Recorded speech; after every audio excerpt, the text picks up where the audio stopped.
Good evening to one and all, and a very warm welcome to the fourth series of webinars conducted by Alumni Association of Government Dental College of Hyderabad.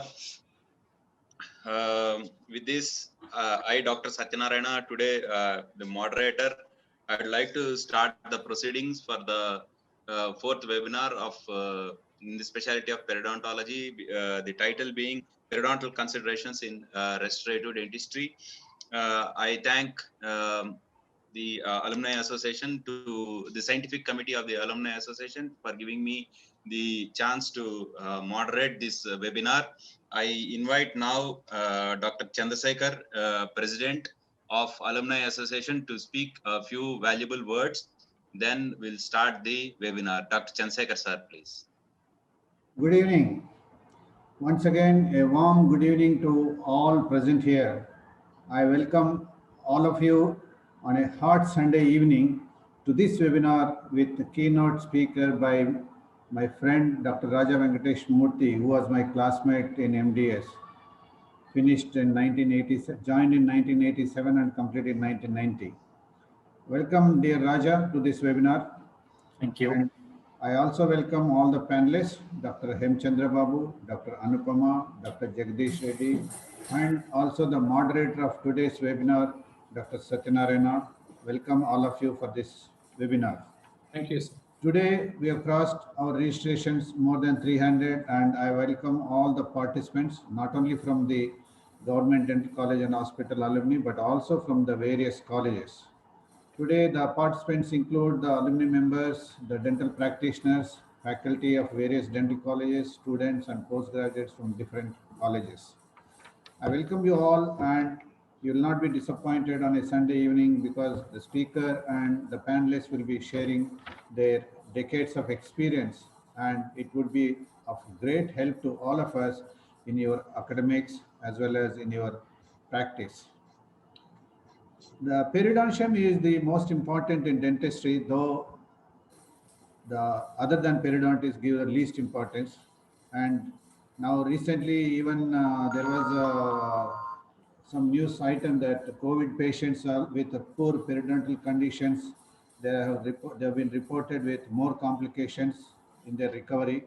Probably, I think everyone has to be aware of the importance of the periodontium and its relations to all other general health issues.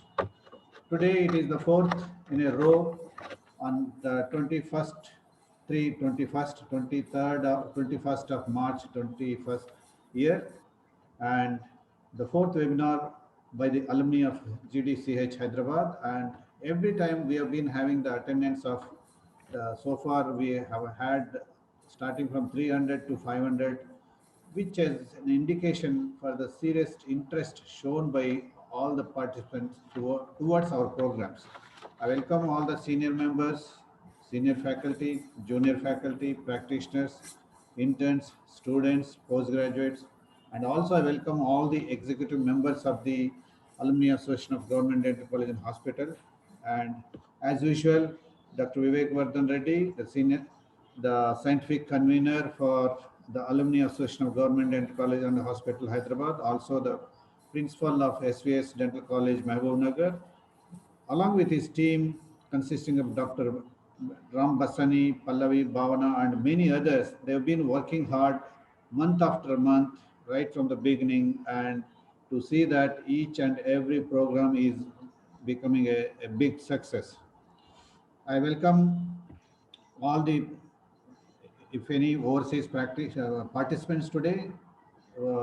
In fact, Dr. Murlidhar is expected to join, and he's going to be the next speaker for next month.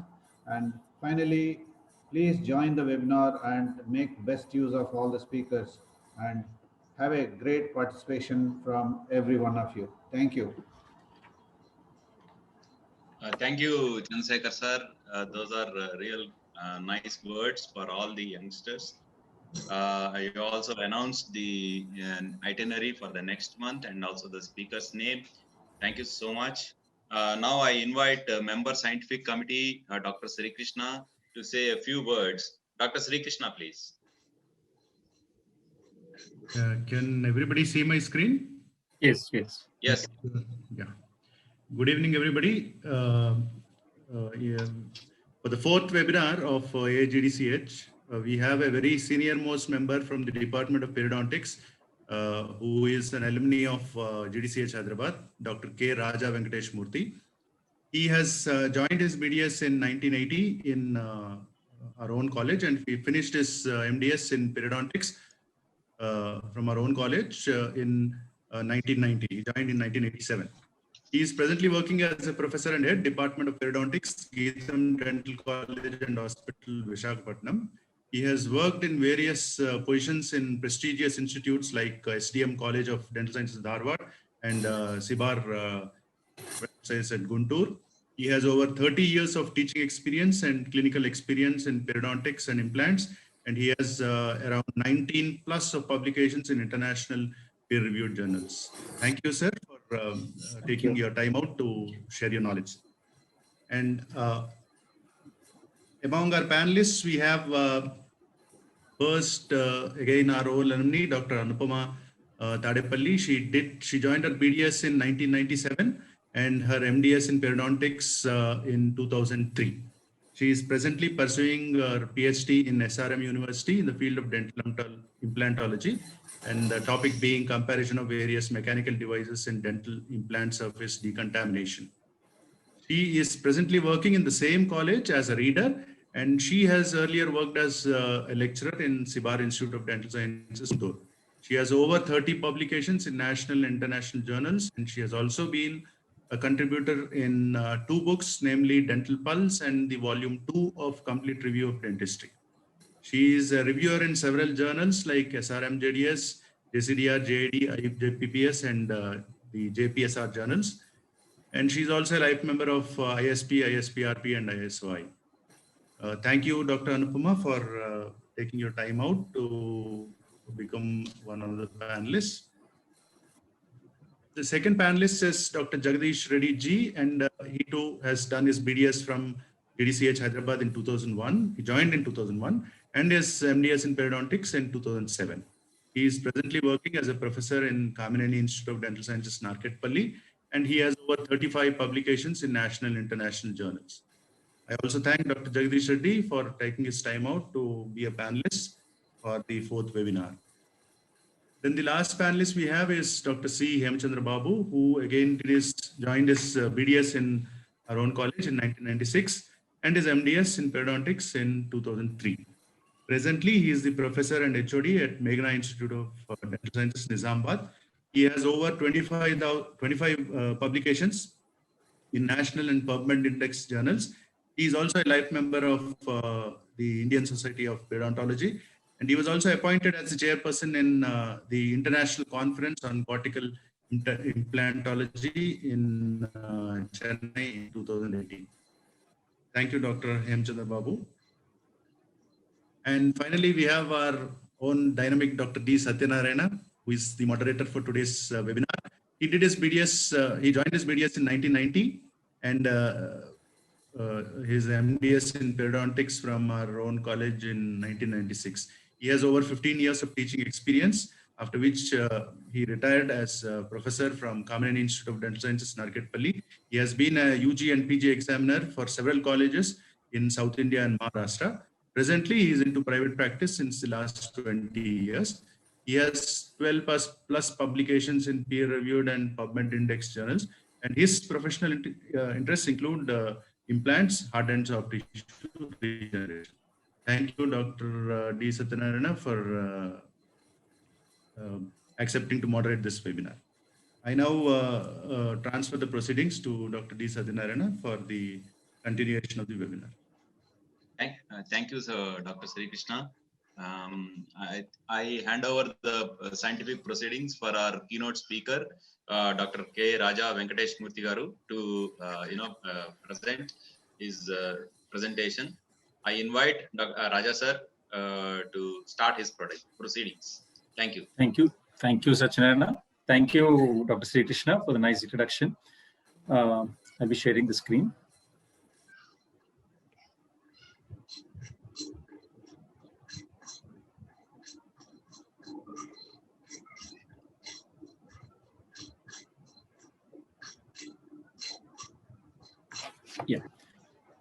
Satyanarayana, is it visible? Yes, sir. You are quite visible and audible, sir. Loud and clear. Audible. Okay. Okay, Satyanarayana. Then I'll start with everybody's permission. I'd like to start by expressing my gratitude and thanks to Dr. G. Chandrasekhar and his team of executive committee members for actually bringing us all together on this wonderful platform of the alumni of the Government Dental College and Hospital, Hyderabad. A long felt need. It was very nice to meet up with everybody at Hyderabad, and I'm sure more alumni meetings will follow shortly. Not for the COVID happening last year, we would have probably met last year itself, but probably from this year itself, but probably we'll be doing it next year. I'd also like to thank Dr. Vivek Vardhan Reddy, the scientific committee convener, and his team of wonderful people for having provided an opportunity for people like me to be on this platform. Thank you very much, Vivek. This slide I have put to share my gratitude and my thanks to my teachers. Because if we are what we are today as practitioners, as clinicians, as academicians, it is because we have stood on the shoulders of these wonderful people. So many teachers, it's very difficult to take names of all of them because there's so many of them. But every teacher has contributed in a great way in shaping all of us. And if today we are all in the position that we are in, it is thanks to these giants. So I'd like to paraphrase this statement by saying that if we have seen further than the previous generation, it is because of these wonderful giants. My topic for today would be periorestorative considerations. And this topic was chosen particularly because it is not exclusively a perio topic, nor is it a restorative topic, but it's somewhere in between. And this is something that I personally feel at various fora. We have lectures happening in specialty subjects, in specialty topics, but very rarely in topics related to the interdisciplinary aspects. So that's the reason why I chose this topic. This is something that we have seen very often. This is something that I used to see very often during the initial days of my practice. Not that I don't see it now, I see it now, but I understand what this is all about. The recession that you see, the overgrowth of the marginal gingiva that you see, all of these things is something that I did not understand in the initial days of my practice, because like Dr. Sri Krishna has said, I had finished my MDS way back in 1990. So at that time, biological width and the impingement of the biologic width and the violation of the biologic width were not serious concerns. And so we really did not have too much of information about that. So this is something that for a while eluded me till I again joined in academics again. And then I began to understand why these kind of presentations generally happen.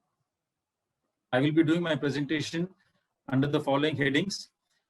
The first heading would, of course, be the reason for actually looking at periodontal health or looking at getting periodontal health prior to doing any restorative dentistry. The second would be the sequence of treatment procedures in periodontics before we actually start with the restoration itself. The third would be the treatment planning considerations, which will be considered under biological considerations and prosthetic considerations. The next, we will be doing the presentation on the aesthetic tissue management and considerations in restorative therapy. I will not be taking up those sections which overlap with the sections that my fellow panelists will be taking up. I will be bypassing them after telling you that these will be taken up by my fellow panelists. The periorestorative interrelationship or cross relationship is a very interesting aspect of dentistry. This is because as practitioners in dentistry, we generally ensure that we generally try to do as many restorations as possible because that's our bread and butter. But while doing our restorations, it's very important to understand that these restorations on the teeth have to rest on solid foundations. So strong foundations, long restorations. So the longer the restoration has to last, the stronger should be the foundation. If the periodontal tissues are weak, the teeth that support the restorations will not last very long. If the restorations are not done properly, the periodontal tissues will not remain healthy. So for this reason, it is very important for us to consider understanding periodontal tissues before we actually start doing a restoration. There are 4 prerequisites to obtaining a very good aesthetic outcome. And these things are just like any other aspect of dentistry. The first one is scrupulous attention to detail, ensuring that we take proper care while evaluating the patient and noting down all the points that we need to note down. And then from those points, we establish a perfect diagnosis, a correct diagnosis. And from there will flow the treatment plan. And after getting the treatment plan, we will use our knowledge of dentistry or of any aspect of dentistry to ensure that we implement this treatment in the best possible way. Now, why do we need to do periodontics before we do any restorations? We all know that most patients attend dental clinics with some kind of inflammation, because gingivitis is a very predominantly seen in most patients who attend dental clinics. And if we are to do a restoration on a patient with inflammation of the gingival margins, then these gingival margins post-restoration, post-periodontal therapy would probably shrink. And this would not give rise to a very aesthetic appearance. Sometimes periodontal therapy is done to ensure an adequate tooth length for retention, to allow for an access for tooth preparation, to allow for impression taking, and also for a perfect finishing of the restoration margins. The third reason why we do periodontal treatment before restorative procedures is to ensure that we alleviate the traumatic forces prior to doing any periodontal therapy. We all understand that once the patient has periodontal disease, this patient is likely to have a slight migration of the teeth. And post-restorative therapy and post-periodontal therapy, these teeth are likely to revert back to their original position. During both of these situations, during the migration of the teeth and post-migration of the teeth back to their normal positions, it is likely that these teeth are likely to be placed in positions that are not very conducive to the long-term maintenance. So to reduce the traumatic forces of the teeth, periodontal therapy has to be done prior to restorative therapy. Like I said earlier, resolution of inflammation is one of the primary reasons why we do periodontal therapy prior to restorations. And once the inflammation is resolved, the tissues become healthy, then we can expect no more surprises later. The periodontal tissues act as a structural defense mechanism for the teeth. And any change in the periodontal tissues, like inflammation or otherwise, any kind of infection of the periodontal tissues will lead to compromise in these defense factors. And once this happens, the restoration is not likely to last very long. So that's another reason why we do periodontal therapy prior to doing restorative therapy. And of course, there are a lot of specialized periodontal procedures which are very important for aesthetic dentistry and for implant procedures. One thing before I go into the sequence of the treatment procedures is that patients today have become more aware of the dental diseases and conditions, and any procedure that we do today without a complete awareness of the procedures that we are doing or a complete awareness of the future of this treatment would probably end up with unpleasant situation to the dentist, in an unpleasant situation to the dentist. This is because patients have become more knowledgeable today and more litigant today. So that is why for any dental practitioner, whether he's a periodontist or a non-periodontist, a general practitioner, anybody, it is very important that we understand the periodontal tissues before we actually start doing any restoration, so that we have no surprises in store for us at a later date. The preparation of the periodontium before restorative dentistry is basically divided into two phases. The first phase is the control of active disease. The second phase is pre-prosthetic surgery. In the control of active disease, we will start with the emergency treatment like we start with the emergency treatment in all periodontal procedures. Before we do any periodontal procedures, emergency treatment is done. If you have a periodontal abscess, that should be treated. Any acute infection of the periodontal tissues should be treated before you start any other periodontal treatment. Extraction of hopeless teeth. We understand that hopeless teeth, if they are over-retained or they retain for a longer period of time, can cause a lot of bone loss on the neighboring teeth. So for that reason, hopeless teeth are extracted prior to the next thing, which is the oral hygiene measures. This is probably the one procedure that probably is neglected by most practitioners. It is important for us to understand that patients need to maintain their oral hygiene, not only for the purpose of retaining their teeth over a long period of time, but also for the purpose of maintaining the restoration that we have done for a long period of time. So oral hygiene measures, which include patient education, patient motivation, and making the patient familiar with all the oral hygiene procedures is a very important consideration. We follow it up with scaling and root planing, which will ensure that the inflammation is eliminated. And then post scaling and root planing, we will actually look for we will actually reevaluate the patient at a subsequent date, maybe about 2 weeks later, and then check the need for any kind of periodontal surgical procedures. Periodontal surgery is not done just for the elimination of pockets prior to restorative dentistry. It is also done to prepare the periodontium for restorative dentistry in other ways. After all this done, after the periodontal health is retained, is got back again, then we do adjunctive orthodontic therapy if necessary before we go for any restorative procedures. Sometimes pre-prosthetic surgery will also be done prior to any restorative procedures. Pre-prosthetic surgery is going to be done by is going to be taken up in sections by my fellow panelists, and then we will look at that stage. The first aspect of periorestorative is biological considerations. In biological considerations, we are looking at the soft tissue considerations. The first part of soft tissue considerations is the biologic width. We all understand today the biologic width. We understand it probably better than our generation understood biologic width. We also understand that biologic width is violated more frequently than should be done. We also understand that biologic width violations have aesthetic ramifications. And we also understand that once we violate a biologic width and the aesthetics is disturbed, it becomes very, very difficult for us to go back to the pre-treatment condition. Now, what is a biologic width? The biologic width is supposed to be the soft tissue space above the crest of the alveolar bone. In other words, the soft tissue that is present above the crest of the alveolar bone, that is the connective tissue attachment and the dimension of the junctional epithelium above the crest of the alveolar bone is what constitutes the biologic width. A lot of work has been done by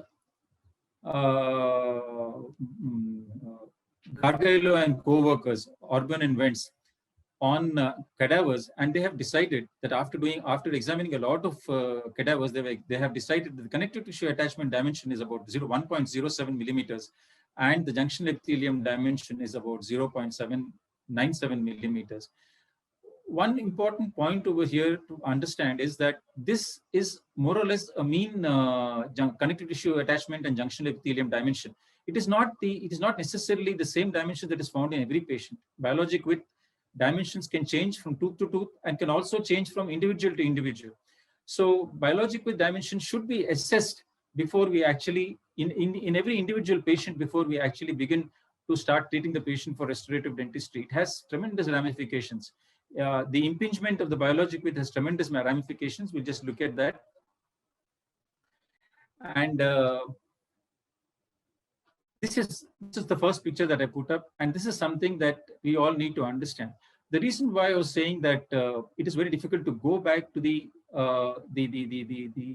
native condition before the treatment was done once we have a picture like this after placing the restorations is because we have to redo the restorations, we have to treat the gingival tissues, and probably the patient may not be willing to go in for so much of treatment. We may have lost a treatment, we may have lost a patient because we did not take the biologic width into consideration.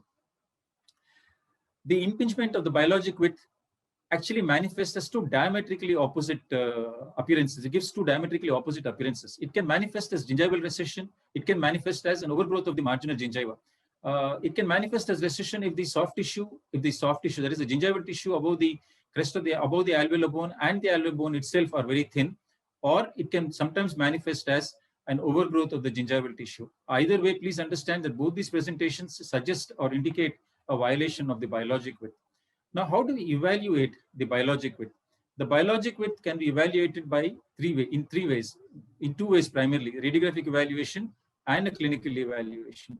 The radiographic evaluation is done by taking a radiograph and evaluate. There are two very important features in the radiograph which help us evaluate the biologic width. One is the margin of the restoration, and the second is the crest of the alveolar bone. Most times, both of these are visible on the radiograph, but sometimes when there is overlapping, because we normally evaluate the biologic width on the line angles of the teeth, these may not be visible. We may need to take a radiograph from a different angle to evaluate the biologic width violation. So first way of evaluating a biologic width violation is radiographically. If the distance from the crest of the alveolar bone to the margin of the restoration is less than 2 millimeters, then it's called a biologic width violation. Then clinically, there are two ways in which we can assess biologic width violations. The first one is to probe along the margin of the restoration. And if there is any pain when you pass the probe along the margin of the restoration, it definitely suggests a biologic width violation. The second one, clinical evaluation of the biologic evaluation assessment is to pass a probe through anesthetized gingival tissue until you reach the crest of the alveolar bone. The distance from the crest of the alveolar bone to the margin of the restoration is examined, and if it is less than 2 millimeters, then it is seen that this is a biologic width violation. Biologic width violations have varied tremendously from being as short as 0.75 millimeters to being as tall as almost 5 millimeters. So, like I said earlier, biologic width has to be evaluated for each patient individually, as well as for every tooth that you're doing the restoration from. Further, it has to be evaluated on each surface also. How do we correct the biologic width violations? There are two ways in which we can correct the biologic width violations. One is by doing a surgical procedure. The second one is by orthodontically extruding the tooth.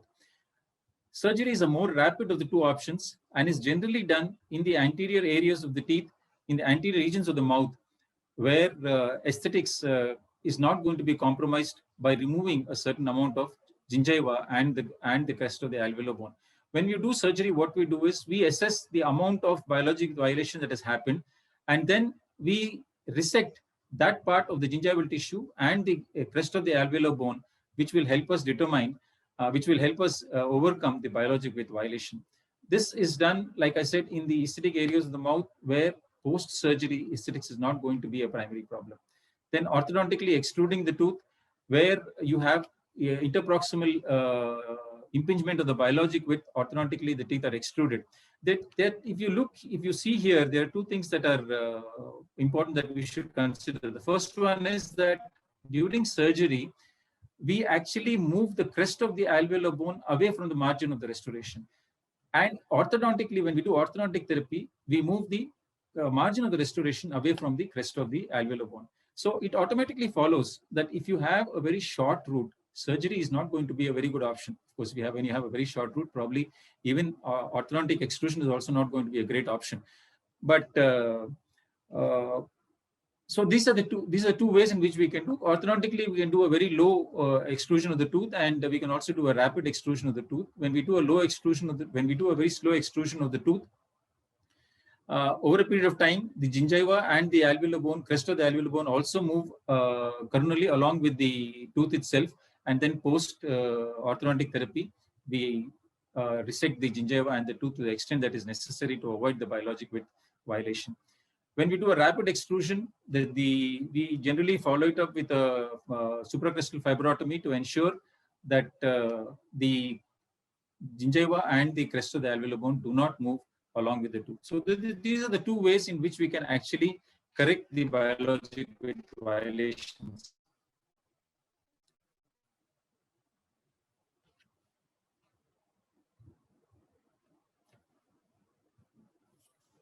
The next will come to the gingival phenotype. Of course, I can see Jaykumar sir is there, and probably the more recent classifications have talked about the change in terminology of this. But we will for the purpose of this presentation, stick to the old terminology. The thickness of the gingival tissue. Basically, the phenotype is determined based on the thickness of the gingival tissue, where you have a thick gingival tissue. The contour is generally flat, and where you have thin, it is more scalloped. The thick, flat gingival tissue is is less responsive to periodontal insults, whereas the thin scalloped tissue is actually more responsive to periodontal insults. And when you have a thin scalloped tissue, you will probably see that there is more of the recession that happens when you do when you have this thin scalloped gingiva. Gingival contours. When you're looking at the gingival contours, you're primarily looking at the harmony and the symmetry. These are two very important key factors in it. When you do any aesthetic restoration, the right side of the mouth has to match the left side of the mouth. And we have come to understand that whether it is the high point of the gingiva or whether it is the gingival contour, all of these should adhere to certain norms for the teeth to appear normal, for the teeth not to appear unaesthetic. So any kind of uneven contours of the gingiva will lead to an unaesthetic asymmetric appearance of the gingiva, thereby leading to an anesthetic smile. When the gingiva shrinks like we thought in thin gingival tissue, the tooth restoration interface is exposed, and this can lead to an anesthetic appearance in the anterior regions of the mouth. There are two very important considerations when it comes to the aesthetic. When it comes to aesthetic, which are of aesthetic concern, and that is the relative gingival zenith of the tooth as well as the height of the contour of the gingival margin. The relative gingival zenith, highest point of the gingiva, in the central incisor and the canine is slightly distal of the long axis of the tooth. This should be borne in mind when we are doing any kind of restorative procedures. And the lateral incisor is actually coincident with the long axis of the tooth. When we are doing the height of the contour of the gingival margin is similar again for the central incisor as well as for the canine, and is slightly more coronal or incisal when it comes to the lateral incisor.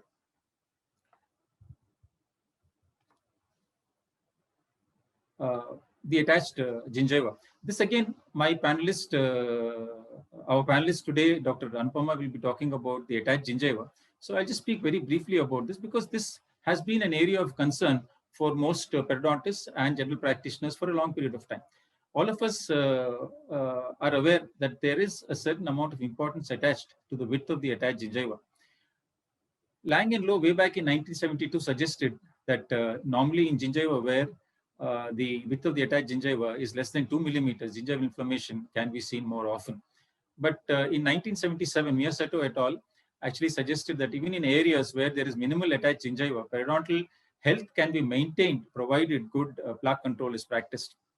Subsequently, Wenstrom et al. Suggested that attached gingiva has little influence on periodontal health. So where do we stand today? We understand that the attached gingiva is important for two reasons. One is to minimize the risk of gingival recession. When you have very little amount of attached gingiva, any loss of the gingival tissue like recession would lead to further ramifications. And while brushing, if you have a certain amount of attached gingiva, it provides for little amount of patient comfort while brushing.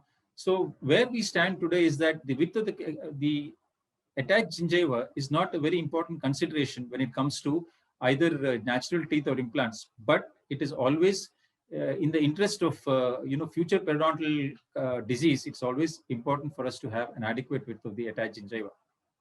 Okay, because again, this statement by Baker, which suggests that when in gingiva, when a certain amount of when the inflammation starts, it actually affects the entire gingival tissue and could lead to recession subsequently.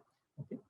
Now we're talking about the papilla contour. Again, a very important aspect of aesthetics, and the papilla contour is defined by various factors, which include the age, the shape of the tooth, the interdental contact length. We'll be talking about the interdental contact length in a little more detail, the gingival thickness, which we have already spoken about, and we'll also be speaking a little in detail about the distance from the contact point to the crest of the marginal bone. There were three very important aspects when it comes to the papilla contour. That is the gingival margin itself, the crest of the alveolar bone, and the proximal. So these three actually define the papillary, the contour of the papilla. The distance from the crest of the alveolar bone to the margin of the gingiva varies on the facial surface of the tooth to the interdental area of the tooth. That is the papillary region. On the facial surface of the tooth, the distance is about 3 millimeters, whereas in the papillary region, it is about 4.5 to 5 millimeters. When you're looking at the interproximal region, if the distance from the crest of the alveolar bone to the contact point is 5 millimeters or less than 5 millimeters, then generally you have a complete papilla fill. That means that the gingival embrasure is completely filled with the papilla. When the distance from the crest of the alveolar bone to the contact point, to the first contact point, is 5 millimeters or less. The fullness of the papilla drops dramatically when the distance increases by just 1 millimeter to about 56%. So at 6 millimeters distance, the papilla fill is just 56%. And at 7 millimeters, it comes down to almost 24%. That means only 24% of the gingival embrasure space is filled with the papilla when you have the distance being 7 millimeters from the crest of the alveolar bone to the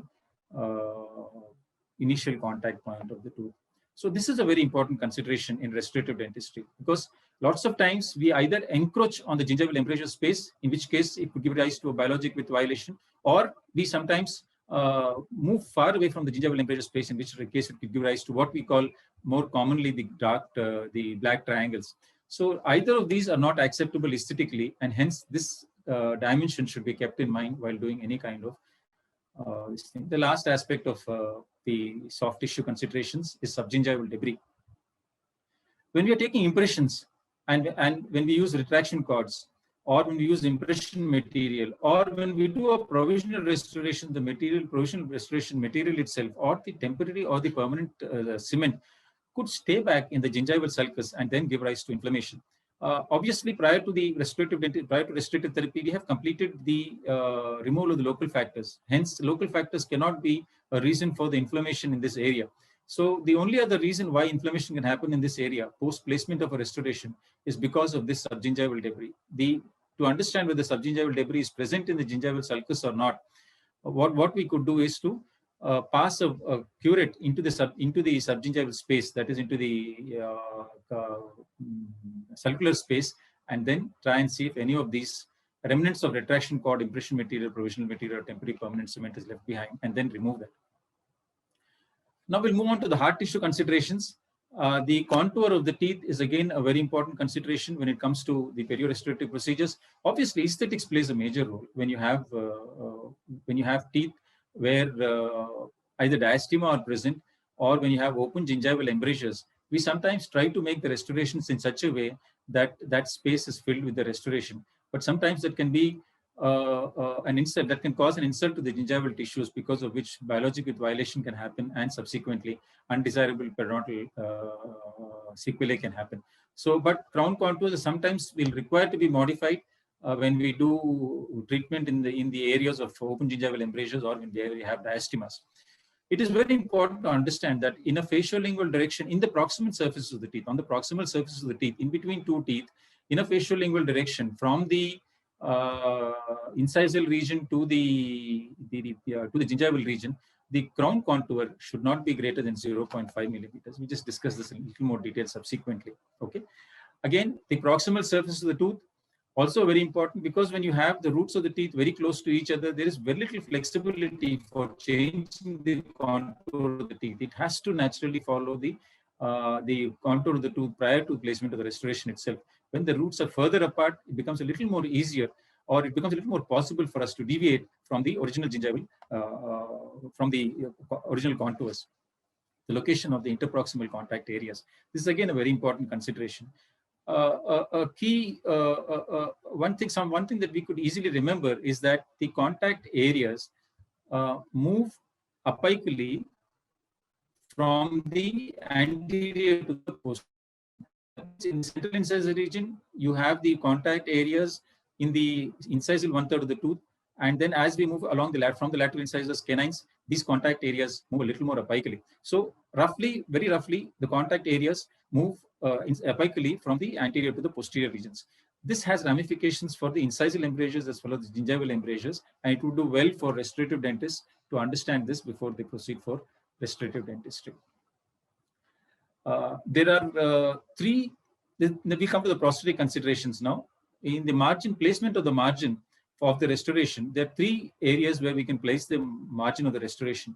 One is supragingival, the second is equigingival, and the third is subgingival. Of course, the easiest to do probably is the supragingival and the equigingival, because it does not require any manipulation of the soft tissue. It does not go anywhere close to the soft tissue, because of which it becomes easier. The supragingival margins have the least impact on the periodontium, but generally preferred in anesthetic areas, primarily because the margin of the restoration could be visible because of the difference either in the color or the opacity of the restorative material itself. But now with the advent of so many improved restorative material, that this is not of a major concern nowadays. Supragingival margins have the most favorable periodontal impact and the most easiest to maintain.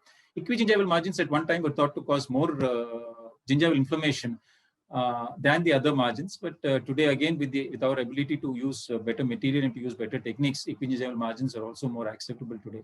It is the subgingival margins which create the greatest biologic width. The subgingival margins will have to be placed the margins of restoration will be placed subgingivally sometimes in order to increase the resistance and the retention form, to make contour alterations when you have subgingival caries, or sometimes, sorry, that should read mask, to mask the tooth restoration interface. So for these three reasons, and for some other reasons also, we may need to extend the restoration margin subgingivally. This is not as easy as the supragingival and the equigingival margins. There are some guidelines that we can follow when we place margins subgingivally. There are three rules. Rule 1 is when the sulcus probes about 1.5 millimeters or less. When the sulcus probes about 1.5 millimeters or less, we could place the margin restoration about 0.5 millimeters apical to the gingival margin, and then finish the margin restoration about 0.5 millimeters apical to the gingival margin. In rule 2, the sulcus probes more than 1.5 millimeters. We can extend the gingival margin halfway the depth of the sulcus. That is, 1.5 millimeters, you could probably extend it up to 0.7 millimeters subgingivally, and finish the margin of the restoration over there. In rule 3, where the sulcus is greater than 3 millimeters, it is impossible for us to place a margin halfway or more than halfway beyond the apical to the gingival margin. So when that happens, if it is possible, we try to do a gingivectomy procedure to remove part of the gingival tissue and then bring it to rule 1, where the gingival sulcus depth is 1.5 millimeters, and then proceed from there. Action is normally done when we take impressions for subgingival margins. When you have no reason to do a tissue retraction when you're doing supra or equigingival margin placements. But when you're doing a subgingival margin placement, it becomes necessary for us to do a tissue manipulation. The amount of reduction that is done subgingivally is based on the kind of restorative materials that we use. And another very important point to consider is that before we do a subgingival preparation, the restoration should be prepared up to the gingival margin, and that is used as a landmark to go for subgingival margin restorations. So subgingival margin preparations, sorry. Where you have a rule 1 preparation and you want to do a margin preparation, or you want to take an impression, we can follow this protocol, where you place a single retraction cord 0.5 millimeters below the prepared margin. Remember, the prepared margin is up to the gingival margin. So you place a retraction cord 0.5 millimeters apical to the prepared margin, and then you extend the restoration up to the top of the retraction cord.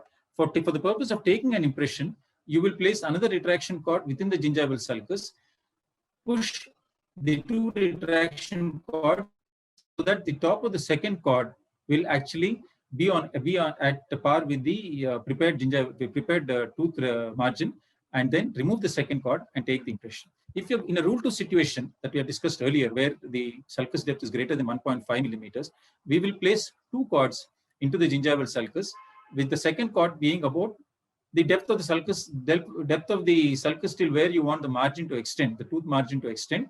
We will place the cords up to there, finish the preparation of the margin, then place a third cord, push it till below the prepared margin of the tooth, remove the third cord, take an impression. Okay, so this is how we can do tissue retraction and take these things. The next important consideration is the marginal fit of the restoration. The marginal fit of the restoration is probably not as important today as it was in the earlier, it was in the past. The reason for that is because we are able to prepare margins much better today. So, but anyway, to have a margin that is open, to have an open margin when you're doing a restoration is to invite plaque accumulation in that area and lead to subsequent plaque accumulation, subsequent inflammation of the gingival tissues. The marginal design of the restoration margin. Please remember that what I'm talking about presently, I'm talking about as far as all of these are in relation to the subgingival margins of the restoration that we are placing. Again, like I said, for the supragingival margins or for equigingival margins, you can do any kind of marginal design. You could do a chamfer, a shoulder, or a bevel kind of a margin. You could do any kind of margins. But when you're doing a subgingival preparation, it is the shoulder margin that is easiest to prepare, because the outer surface of the burr is actually within the contour of the tooth and thereby does not cause any tissue injury.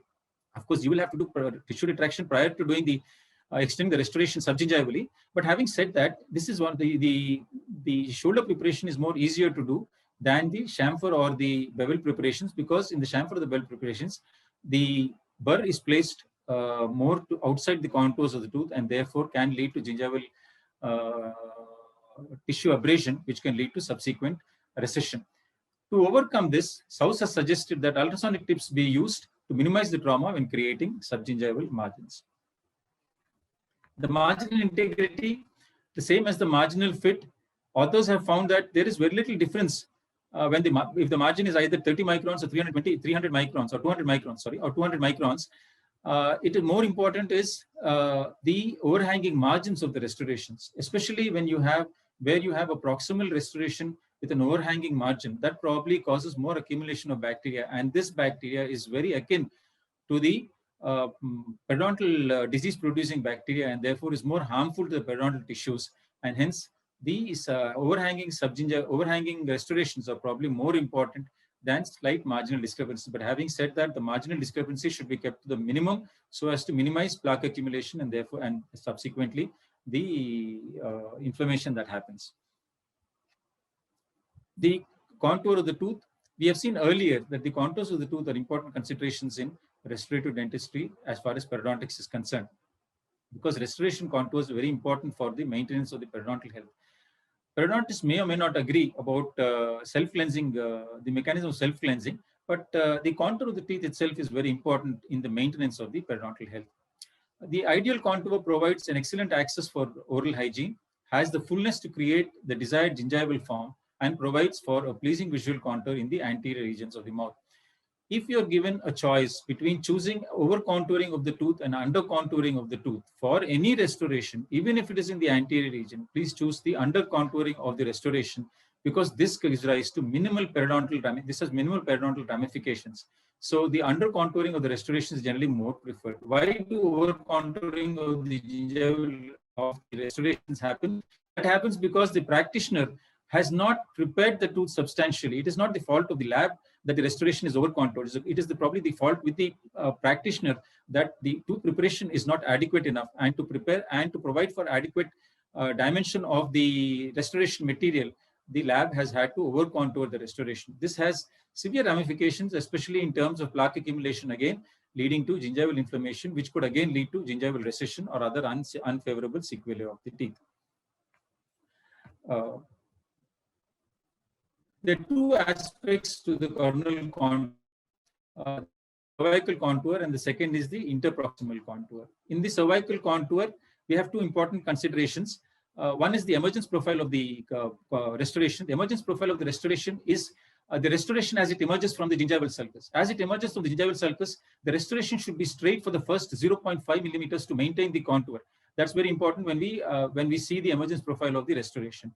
The emergence angle of the restoration, that is the angle that is present between the long axis of the tooth and the line drawn on the coronal surface of the tooth, that should not be greater than 15 degrees if you want to have healthy periodontal tissues post-restoration placement.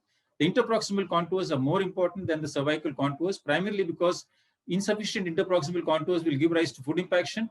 Over-contoured restorations will impact the gingival embrasure space and thereby cause unfavorable periodontal sequelae. So they should preferably be following the contours of the natural tooth. But if you're doing an under contoured restoration, please ensure that there is sufficient interproximal contact. That's very important. Provisional restorations, when you give provisional restorations, again, there are periodontal manifestations, and there are three critical areas in which the provisional restoration should be managed for having good periodontal health. That is the marginal fit, the crown contour, and the surface finish of the interim restorations themselves. One important consideration here is that sometimes provisional restorations are actually used to improve the periodontal status of the tooth prior to placement of the final restoration, because sometimes when you have had a restoration earlier which had caused periodontal concern, then you remove the previous restoration, then place the provisional restoration to ensure that the gingival tissue returns back to health before you place the final restoration. So Restorations that are poorly adapted at the gingival margins, which have either over-contoured or under-contoured crowns, or have rough surfaces of the restoration, are likely to cause gingival inflammation, overgrowth, or recession of the gingival tissues, and hence the provisional restorations should be managed in these three areas. Provisional restorations, like I said, improve periodontal health. They can also be used to maintain periodontal health. And in this situation, it is important to understand that the indirect techniques of provisional restoration making are probably more useful than direct techniques because of our inability to actually surface finish the restorations or to get a perfect marginal fit in direct restorations. Okay, hypersensitivity to dental materials. We have seen that patients come back with erythema of the gingival tissues when some restorations which contain nickel are used. This is fortunately rare and far in between. It does not happen very often. So because of which, most times we don't have to take into consideration this, but of course we have today noble alloys which are being used for making restorations, and recourse can be taken to those alloys for the purpose of making restorations to prevent any kind of hypersensitivity to the restoration. The next aspect is the aesthetic tissue management. I think I'll probably take another 5 minutes. I should be finishing. The first part of the aesthetic tissue management is managing the interproximal embrasures.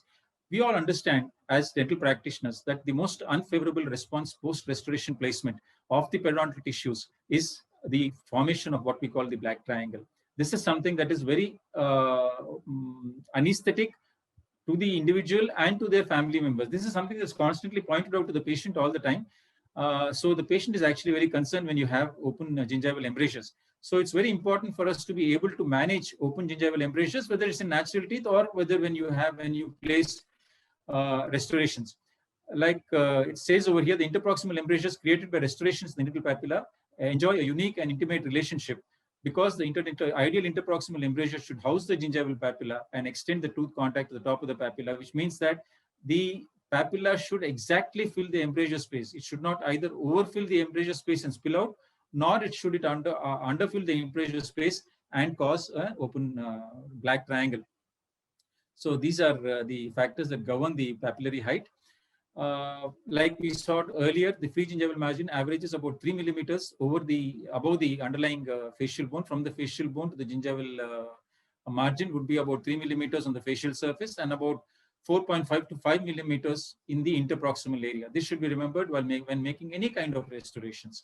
Okay, because this difference in the height and the dimension happens because the proximal area, the sulcus space is about 1 to 1.5 millimeters greater than that found on the facial surface of the tooth. We have seen this slide earlier.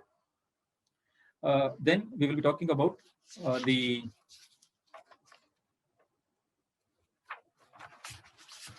correcting the open embrasure spaces restoratively.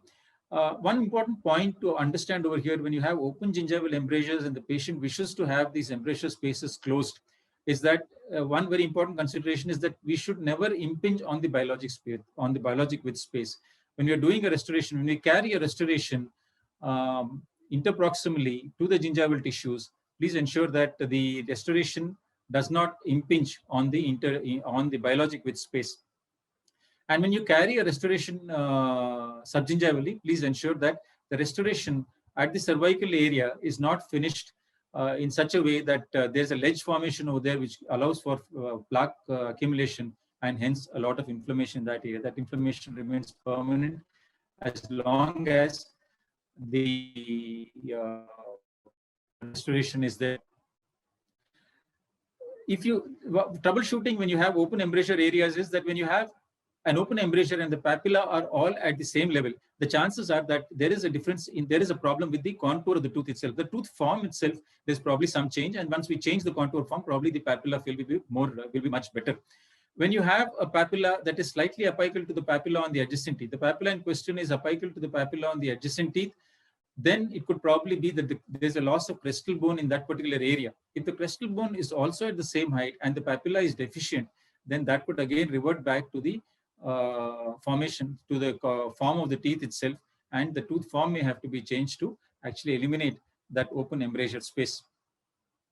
In the posterior areas, there is larger interproximal width because of the divergence of the roots, and because of which it's very difficult for us to actually close embrasure spaces in the posterior area. Of course, posterior area is not an area where is major concern, so patient may be advised the use of interdental area. In some cases, the proximal area may be built up, keeping in mind the biologic width violations. Correcting open gingival embrasures, generally, when you have a very high contact, that is when the contact is placed incisively, there are two reasons for that. One could be the root angulation, the second could be the tooth shape. Root angulation is when there's a divergence of the roots. The incisal edges of the tooth come closer together, because of which there can be an open gingival embrasure, not because the papilla is inadequate, but because of the form of the interdental gingival embrasure space. And when you have a tooth space that is, when you have a tooth that is triangular, then you will again have an open gingival embrasure. Of course, restorations can be done in these areas. Restoration is a treatment of choice and can correct this condition and can move the contact point to the tip of the papilla. Managing embrasure form for patients with gingival recession is a major concern today. Of course, this can be managed primarily by treatment of recessions periodontally, without having to take recourse to restorations, but even restorations can be, this thing can be taken to restorations by ensuring that the restoration contact areas come to within the 5 millimeter range of the crest of the alveolar bone. The last one that I will be looking at as far as the proximal area is concerned is the pontic design. This is again a very important consideration, because we have different kinds of pontics. The Richlap and the modified Richlap pontics are not being used much today because of the difficulty, because these are at the base of the pontic, the base is actually concave, which makes it very difficult to clean, and therefore can give rise to periodontal issues. So we generally use either the ovate pontic today, or we use the sanitary pontics. Sanitary pontics again are not being used very much because patients are concerned about aesthetics, and somehow patients feel that the space that is there beneath the sanitary pontic is not a very ideal situation for them. So mostly ovate pontics are used. There are plenty of ways in which ovate pontics can be designed. Of course, if you're doing an extraction and then placing a provisional restoration, you could place a provisional restoration into the extraction socket directly, and then subsequently reduce the extension into the extraction socket. Initially place it about 2.5 millimeters into the extraction socket, then a couple of weeks later, then reduce it by about 1 millimeter or 1.5 millimeters, and that would be the final position of the pontic, base of the pontic. So that way, ovate pontics can be used. If you want to use an ovate pontic in a healed extraction socket, then the gingival tissue will have to be reduced. And when you reduce the gingival tissue, please remember that the thickness of gingival tissue should be at least a minimum of 2 millimeters. To allow, only that will allow you to reduce the gingival tissue to place an ovate pontic, because otherwise there will be a rebound of the gingival tissues over the pontic margin.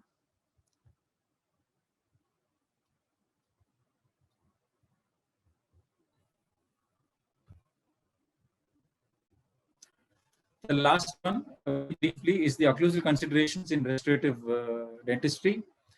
We all understand that the teeth, like we saw earlier, teeth migrate during periodontal disease. And if periodontal health is not obtained prior to placement of restorations, either because of periodontal disease or because post-periodontal therapy, during the migration of the teeth can happen during periodontal health, because of which the teeth can migrate. Either of these things are not very conducive to force management. They can be an excess force falling on the tooth because of the migration of the tooth itself. And hence, in order to maintain the force on the teeth adequately, we should ensure that restoration, prior to restoration placement, occlusal considerations are considered, and periodontal therapy is done to ensure that there is no further migration of the teeth subsequently. There are a few guidelines to follow when it comes to occlusal considerations. You should have even simultaneous contacts, because any contact, any increased contact on any tooth or in a group of teeth would have periodontal ramifications. When you have canine or anterior guidance, the load on the canine or the anterior guidance should be such that it is minimal. The neuromuscular envelope of function should ensure that there is no excess load falling on the periodontal tissues. It is important for us to maintain the vertical dimension, keeping in view not only the periodontal condition, but also the TMJ, and a repeatable condylar reference, especially when the occlusion is eccentric. That is a very important consideration for therapy. So this concludes my presentation of the topic periorestorative considerations. I would like to again thank the committee members for having given me this opportunity. And I would like to take this, I'll just take a minute. I would like to take this opportunity to request all the alumni members, the next alumni association is held in Vizag. As we are aware, it was supposed to be held in January of this year. Unfortunately, due to the COVID situation, it was postponed. So it will be held on the 8th and the 9th of January 2022. And we are preparing for a venue on the beach itself. So it would be a great occasion for us to catch up, to let our hair loose, and then to enjoy ourselves. So I would request all of you to make it convenient on the 8th and 9th of January 2022 to attend the program. Thank you very much. Thank you, Raja sir. It was a very, exhaustive coverage. I was really impressed the way you have covered about contacts, contours. You have also covered about the relationship of the alveolar crest to the contact, the long contact, shape of the bone emergence and all.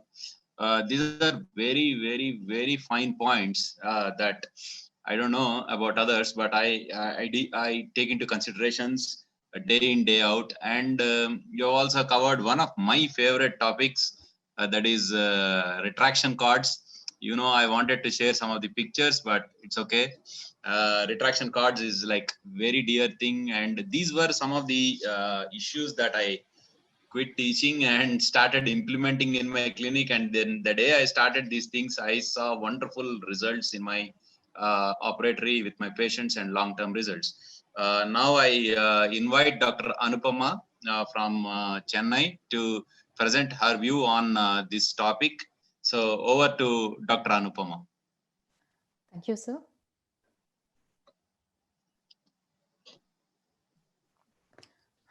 A very good evening to one and all present here. Before I start my presentation, my sincere thanks to Alumni Association GDC Hyderabad. Personal thanks to Dr. Satyanarayana sir, Vivek sir, Dr. Swami sir, and Dr. Rajamurthy sir, and all my colleagues and panelists today for having me in this webinar. After an extensive and wonderful informative session from Dr. Rajamurthy sir, I'm here to share my knowledge on soft tissue augmentation around implant supported processes and its significance in success of implant supported restorations.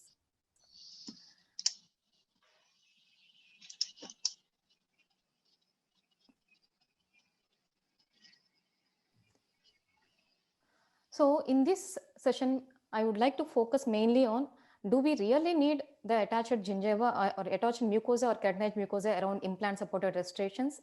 How to diagnose the inadequacy and how to manage in various stages of implant supported restorations, and a brief note on papilla recreation around implant supported processes. It's beyond doubt that dental implants are successful in replacing and restoring natural dentition. And having said that, we mainly, whenever we plan for implant treatment, we think about hard tissue, not essentially soft tissue. In the early implant dentistry, that means in the late 1900s and early 2000s, many of our colleagues or the scientists, they believed that soft tissue around implants are primarily meant for aesthetics, to manage the pink and white aesthetics ratio. And whenever we have deficiency of this keratinizing mucosa around implants, they found that it is not playing any key role in peri-implant health or disease. But now it's been like 40 to 50 years, the dental implant restorations are being practiced. Currently, we are seeing increased number of peri-implant diseases. And if we retrospectively analyze that, we see like most often we are encountering insufficient width of keratinizing mucosa around implant supported restorations. So whenever we have this insufficient or inadequate width of keratinizing mucosa around implants, what will happen is, whenever you have a mobile mucosa around implants, it will compromise the plaque control measures. It will allow the food particles accumulate onto the implant surface. And we all know, if we have rough surface, on the implant, we'll have better osseointegration. But however, once the peri-implant disease starts, if you have thin mobile mucosa, there will be rapid spread of peri-implant infection into the underlying tissues. And Many of these peri-implant mucosal recessions are also associated with whenever you have thin gingival phenotype and biotypes. So the current contemporary implant dentistry, they recommend at least 2 millimeters of keratinized mucosa should be present around implant supported processes. So having said that, now we believe that we need keratinized mucosa around implants for long-term functional stability. So how to diagnose? We see patients at different states of tooth loss. We may see with advanced periodontitis cases, or we may see well-healed ridges, or we even see like extremely resorbed tissues. So like any implant placement treatment plan, we check the medical history, we do hard tissue assessment, and soft tissue assessment at baseline is mandatory. In soft tissue assessment, we need to check the morphology, the quantity and quality of the soft tissues. In terms of gingival biotype or phenotype, as Raja sir discussed, definitely 2 millimeters of thickness of gingiva, the mucosa is desirable around implant supported restorations, and the adjoining teeth should be free of periodontal infection. There should not be any mucogingival problem, that is frenal attachments or shallow vestibule, and there should be adequate attached stable mucosa around implant supported restorations for future. So when should we augment this mucosa? We can do at different stages based on the situation, each clinical scenario. We can do whenever we have severe hard and soft tissue deficiency sites. We can do before starting implant therapy as a part of hard tissue augmentation. We can simultaneously place an implant and we can improve the attached mucosa, or we can do at the time of healing abutment stage, and we can also do at the time of loading. And if we have any peri-implant mucosal recession, even later stage, we have to address that. So once we know at various stages we can do these procedures, what are the various techniques we are supposed to follow? If you see various literature, different techniques have been mentioned, but this meta-analysis, they say that apically repositioned flap or vestibuloplasty along with soft tissue autograft, that is gingival grafts or connective tissue grafts, or if you are not able to harvest extensive soft tissue grafts, you can always depend on SLR dermal matrix or any xenogenic collagen matrices. They all give successful result, but primarily the soft tissue autogenous grafts always play a crucial role in success of these augmentation procedures. Now let us move on to various case scenarios. So we have different case scenarios of augmentations here. So in the first case, we have a edentulous mandibular molar situation where we had enough hard tissue for placing implant hard tissue dimensions. So in this case, what we have done is we have used apically positioned flap, and whatever the attached mucosa present on the ridge, we try to convert into the keratinized mucosa on the buccal aspect of implant supported restoration.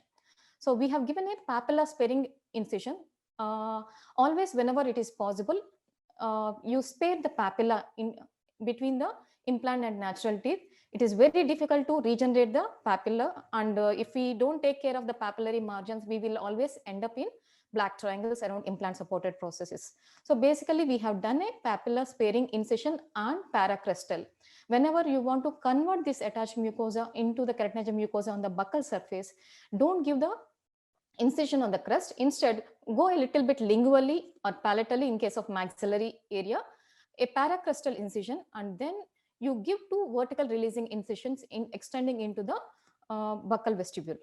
So once you do that, conventionally we have done osteotomy and we have placed the implant, and while suturing, we displace this mucosa a little bit apically onto the buccal aspect of implant.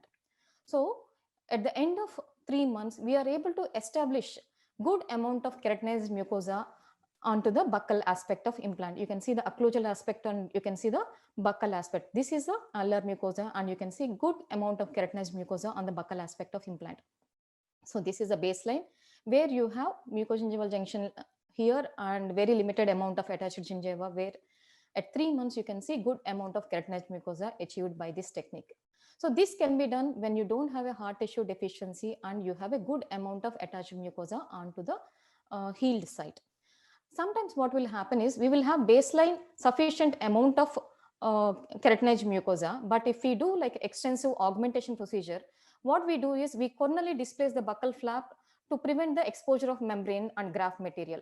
So eventually later stages, what will happen is we will have a shallow vestibule onto the buccal aspect of implants.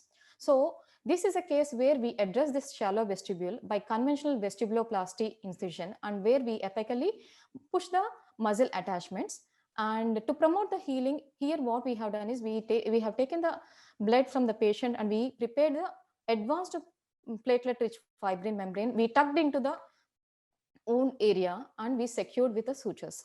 So by doing this, we were able to achieve sufficient depth of the vestibule with, and this is a temporary process.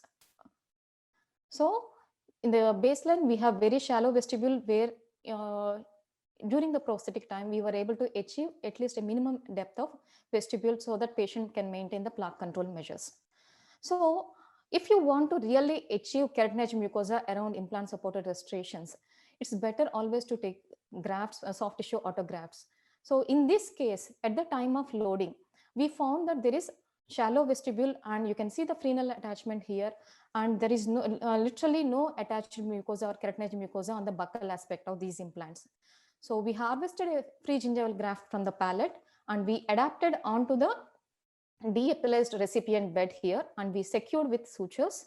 And at healing time, you can see there is increase in the vestibular depth, and definitely we are able to achieve keratinized mucosa on the buccal aspect of these implant supported restorations.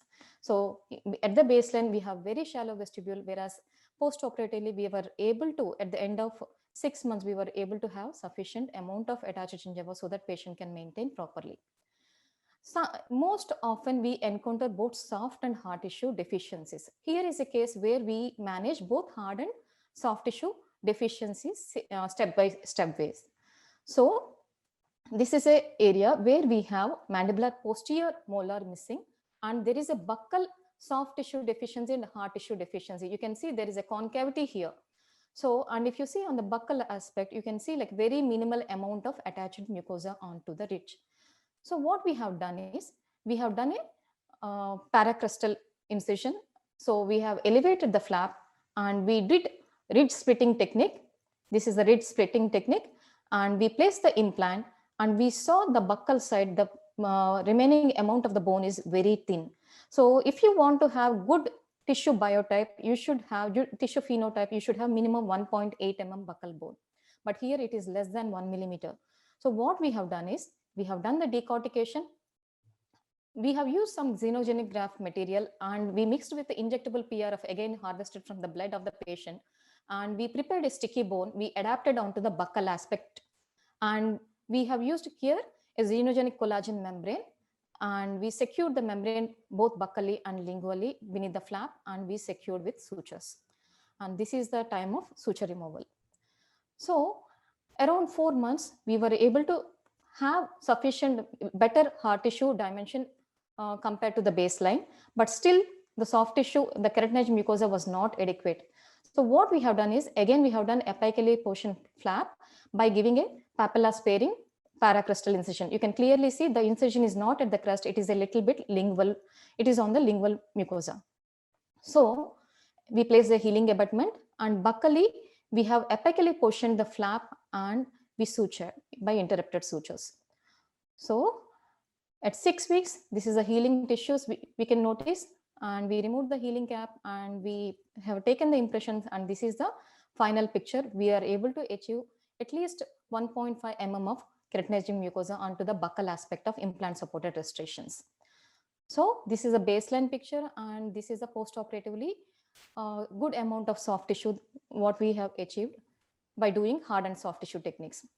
And the next case is on improving the biotype.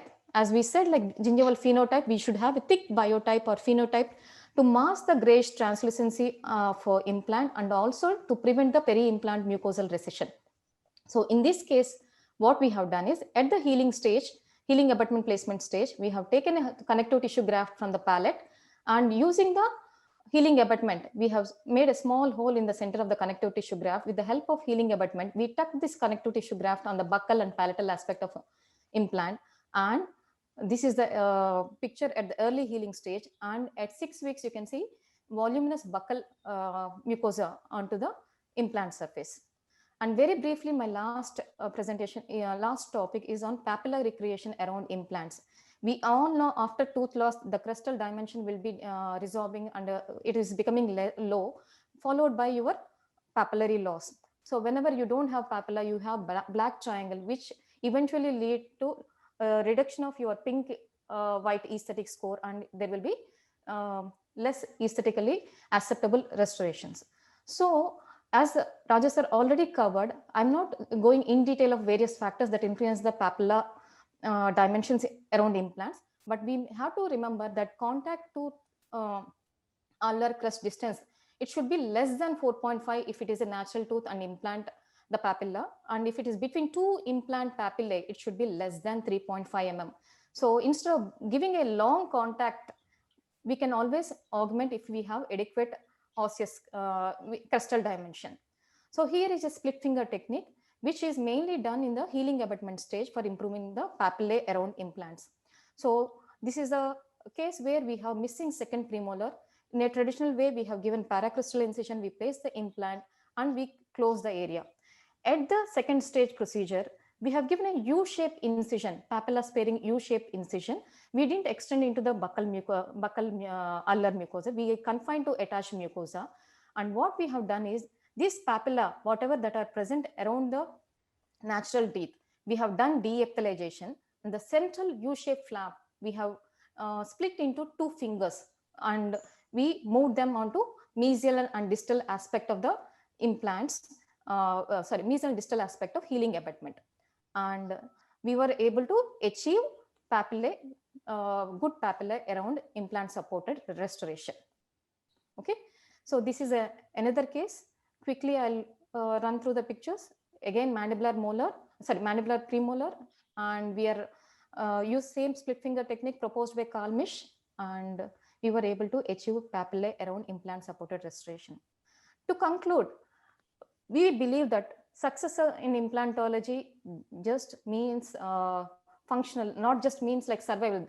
It's not mean like your implant should be there in the oral cavity. It has to be in function in both masticative purpose and aesthetic purpose. You have a lot of literature saying that implants are successful for 10 years, 20 years, 25 years. But all these studies, they're based on criteria of maintaining hard tissue levels rather than maintaining not only aesthetics. So contemporary implant dentistry, we believe that we need to have naturally looking peri-implant tissues, stable keratinizing mucosa around implants, then only we can achieve long-term functional and aesthetic stability. With these words, I thank all the delegates present here. My sincere thanks to all my patients, colleagues, and my teachers.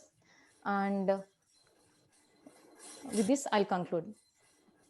Thank you, Dr. Anupama. We are running short of time.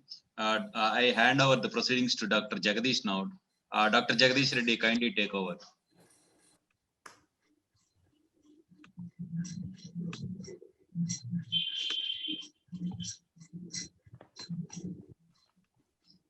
So thank you, Satyanarayana sir. We should be thankful for the Scientific Committee of Alumni Association of Government Dental College, Hyderabad, for organizing so much webinars for every 1 month in different specialities. Let me put it out my topic in the form of a pre-prosthetic periodontal surgery. The moment when I've been allotted the topic, I was quite excited because of my spouse being a prosthodontist. Always we do have a debate between both of us. Let me talk about this topic under the understanding of the spiritual meaning of the gums and how to treat them accordingly. So a harmonious cohabitation between the prosthetic element and the periodontium is required for the final therapeutic success. So the restorative procedure should be done in areas free of periodontal disease. Let me put it out or introduce some of a topic called as a gingival emotions. It's been exactly 1 year, where in the 21st March of 2020, we were asked out to shut down from our works and immediately to put a mask in our mouth.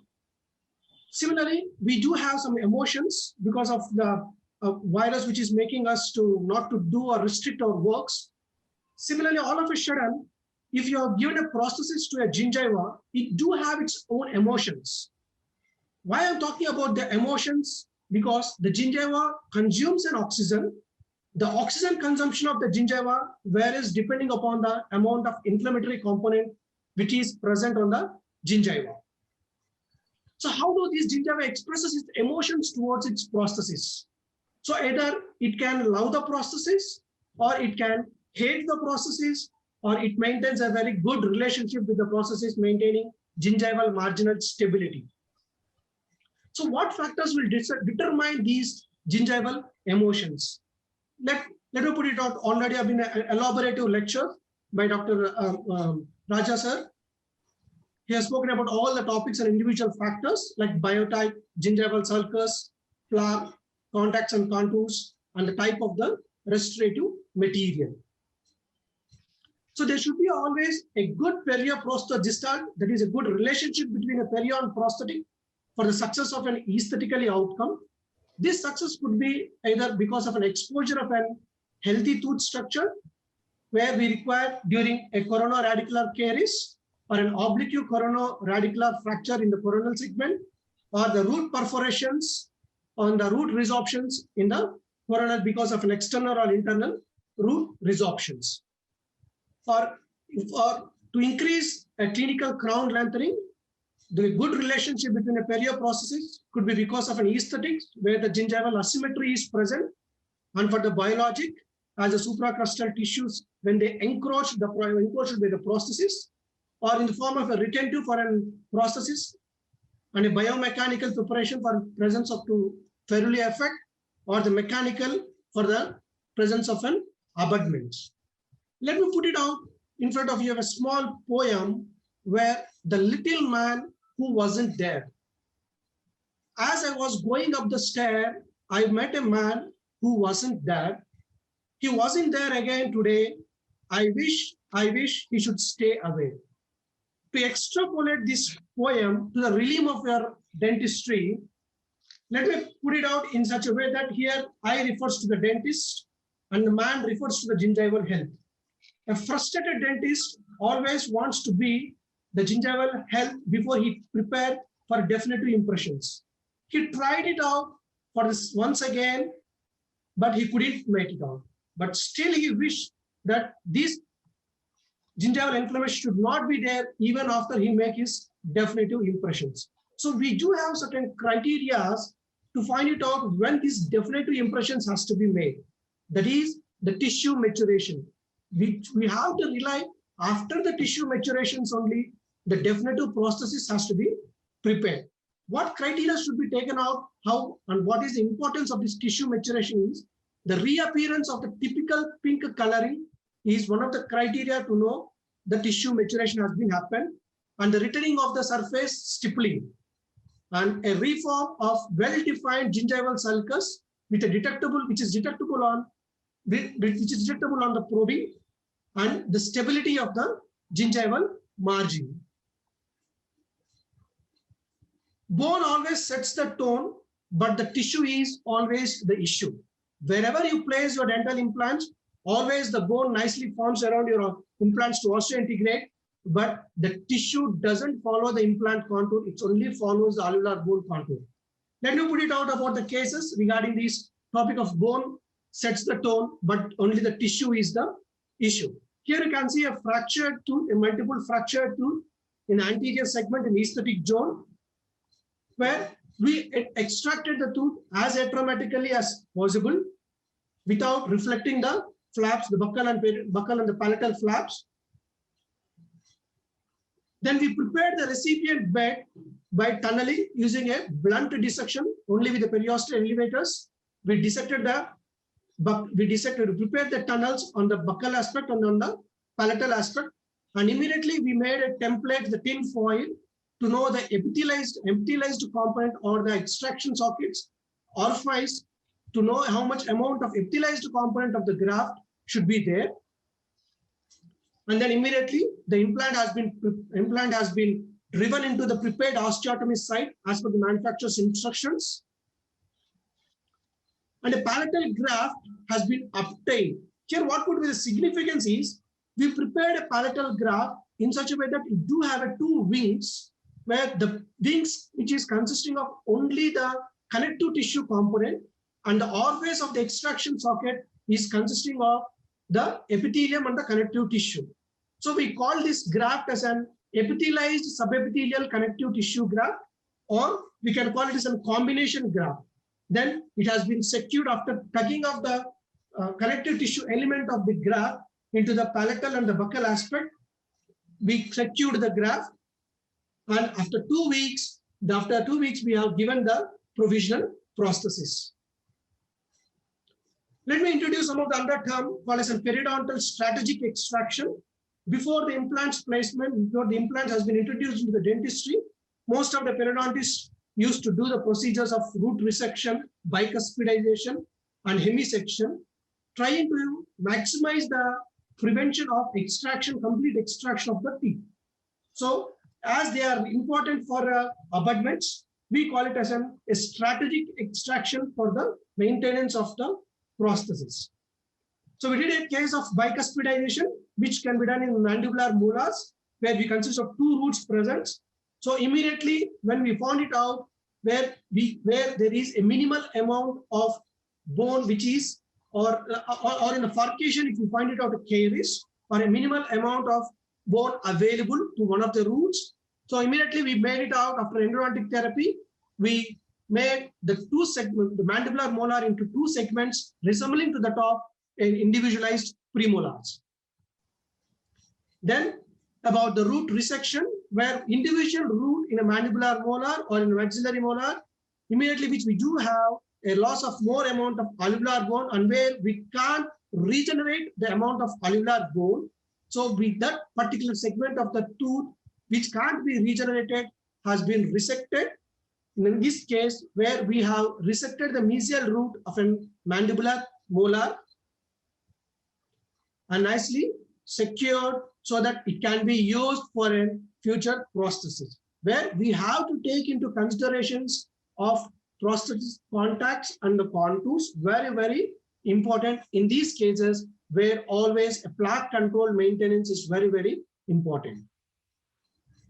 So maintaining the rich morphology, one of the aspects where here you can see that prosthesis is not only hitting the soft tissue, but also hitting the hard tissue. There you can see a dehiscence of the tooth structure. So we have extracted the tooth, then immediately find it out deficiency in the soft tissue and also in the hard tissue. Placed an implant in a three-dimensional positioning. Then a particulate graft, a xenograft, was being used, and a self-adhesive membranes were used to secure the graft along with that of the helpful for the healing. And a temporary or a provisional prosthesis, the same tooth has been made into a provisional prosthesis to give the support for the soft tissue structures. So let me conclude it out with taking a few points of a take-home message, where the tissue mirrors the technique. Whatever might be the technique which you are performing, the tissues will mirror the same technique. And we should master the art of seeing, not the art of looking. Why I'm saying about the mastering the art of seeing is, what is going to be happening in the future has to be priorly determined by the dentist. That could be the reason why, if the dentist is not looking into the future of the soft tissues, he has to rely on the man who is not going to be there, as I said in a small poem.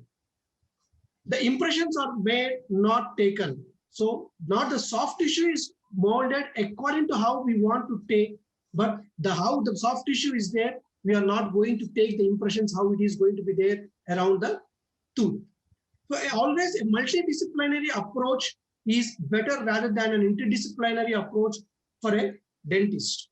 And a tailor-made treatment plan should be made rather than a sequential made treatment plan. Always a personalized to a treatment is justifiable rather than to a sequence of the treatment which has been followed in a classification systems. So this is a team of the work. Teamwork always is better rather than individualized work, where I've been working it out in a Camden Institute of Dental Sciences with my beloved HOD, Dr. Rajbabu sir. Thanking you, sir. And thank you all for giving me this opportunity. And once again, I should be thankful for Dr. Satyanarayana sir for choosing me as to be one of the panelists for the perio restorative consideration. Thank you very much, Satyanarayana sir. Thank you very much, Jagdish. Since you are my colleague in my previous posting, I know your passion, and your passion reflects in your presentation. So with minimal words, I now invite Dr. Hemchandra Babu to start his presentation and quickly end his presentation in as shorter time as possible. We need to do other proceedings. So over to Dr. Hemchandra Babu.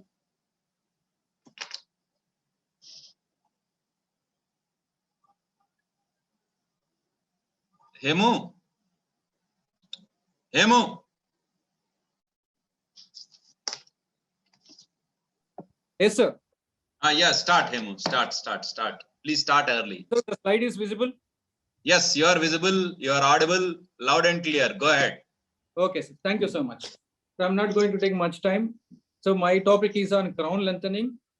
So there are definitely the clinical situations where the crown size will be deficient for restorative therapy, because the topic is on restorative therapy. And then we will going to see many types of shortage of the crown in clinical situations. So how to improve that crown, and what are the different kinds of techniques we have, and then what are the drawbacks, and then which are the techniques to be selected in which cases, and then remaining thing I'm going to discuss in this. But first thing is the objectives of crown lengthening procedure is definitely the first one is the inadequate amount of the tooth structure for proper restorative therapy. And then whenever there is a subgingival caries or fracture line that are extending subgingivally, then you have to extend the crown sizes.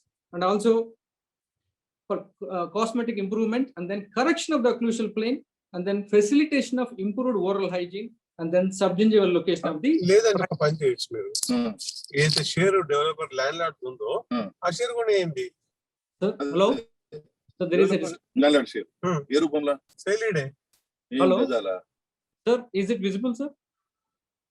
Hello, Yeah, hello, it's visible.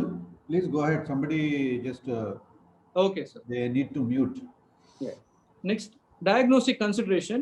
So in these 8 diagnostic considerations before crown lengthening procedure, 5 important diagnostic consideration I'll tell you before going for crown lengthening. One is the tooth which you are planning for crown lengthening in the arch, whether it is useful for occlusion or not. Second one is the location of the subgingival caries or fracture line. Third one is the crown root ratio. You have to very importantly concentrate on size of the crown and root length. Fourth one is the involvement of the furcation. Whenever there is a furcation involvement, please be careful while doing the crown lengthening procedure. And last one is the mobility of the tooth. Then going for the techniques of the crown lengthening procedure, 2 methods are usually taken into consideration. One is towards the coronal extension of the crown. Second one is the apical extension of the crown. Naturally, we follow the surgical way of extending the crown. So that is by apical extension. So apical extension means by doing surgical procedures. Here 2 types of surgical procedures can be done to increase the crown size. One is by simply gingivectomy, that is soft tissue procedure of excision of gingival tissues. Second one is the apically reposition flap with or without osseous resection. And here, before going for this apical extension, this is a surgical procedure I said, you have to take 3 factors into consideration. One is the width of attached gingiva. Second one is the thickness. Dr. Hemchandra, please switch on your video. Your video is off. So myself, sir. Sir, hello. Yeah, yours only. Your video, you need to on it. Now, sir, it is on, sir.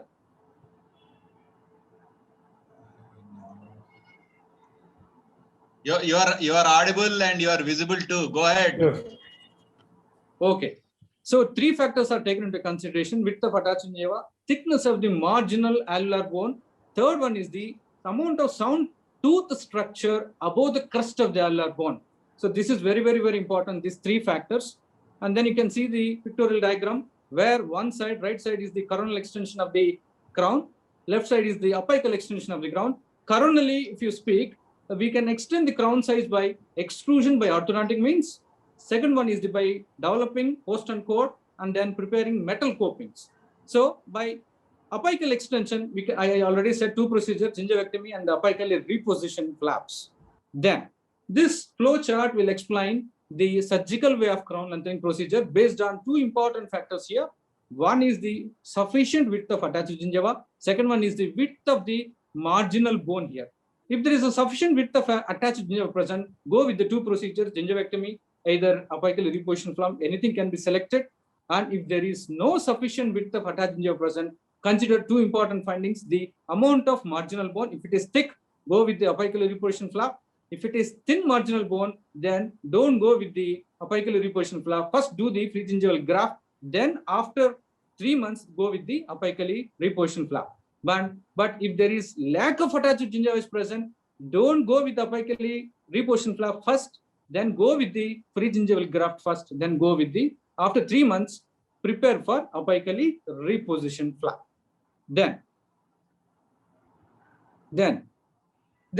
the orthodontic means of extrusion of the tooth, this is called as forced tooth eruption. Here I'm not going to the procedures of the orthodontic therapy, but remember two important points. The orthodontic tooth extrusion done when there is a sufficient amount of bone is present around the tooth, there should not be any kind of horizontal bone loss. Remember this, horizontal bone loss.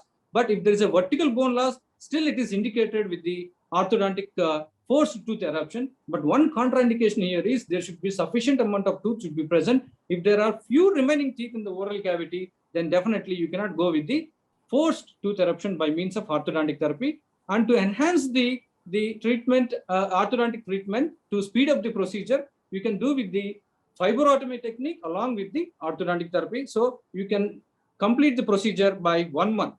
I think orthodontists can tell the procedure when it will be ended by fibrotomy. And then here, one advantage of orthodontic therapy by forced tooth eruption is, you can see this picture, the first picture A, and then compare the last picture F.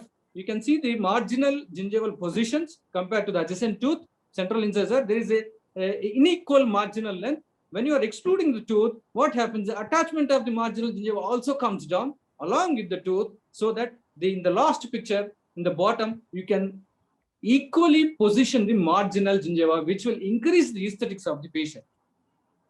Then the very, very important thing already Raja sir said, the importance or consideration of the biological weight in crown lengthening procedure, because we are forcibly encouraging by doing the crown lengthening. So what is a biological width? Dr. Rajamurthy sir already said, but actual meaning of biological width is the space between the base of the gingival sulcus and the crest of the ulnar bone. The soft tissue which is present in this gap only is the biological width. But here, for clinical consideration, you have to add the gingival sulcus also. So if we add only the biological width, the consideration is only 2.4 mm, which includes the attached junctional epithelium and the connective tissue fiber attachment. But if you add the gingival sulcus, it will be more than 3 mm or 3.5 mm if you add 1.1 to 1.5 mm of gingival sulcus depth. So it will totally add when clinical consideration is given to biological weight. But purely concept-wise, it is only the junctional epithelium and the connective tissue between the gingival sulcus and the crest of the ulnar bone. Another important consideration you have to give, apart from the soft tissues, is the sound tooth structure. So here, what is important for the clinician is, when you are planning for subgingival placement of the restoration of finished lines or margins, remember at least 3 mm of the sound tooth structure should be present from the coronal crest of, from the crest of the marginal bone. If you are placing the margins of the restoration above the gingival margin, then 4 mm of sound tooth structure should be present. Remember this thumb rule for placing the restoration. Then another important factor is, when you are doing the crown lengthening procedure in the anterior, there are two important techniques. One important thing you have to consider here is how much amount of the incisors or the anterior teeth has to be exposed. This depends upon the incisal edge of the tooth. Remember, this is important consideration for us. From the incisal edge, if it is a central incisor, 10 mm of the crown is to be exposed. Then based on that, the biological width has to be maintained. But when it comes to the lateral incisor, the biological, sir. ఎవడో సుమంత్ గునిపాటట వాడు ఏదో పెట్టాడు, దానికి answer చెప్పానా నేను? Yeah, please carry on, sir.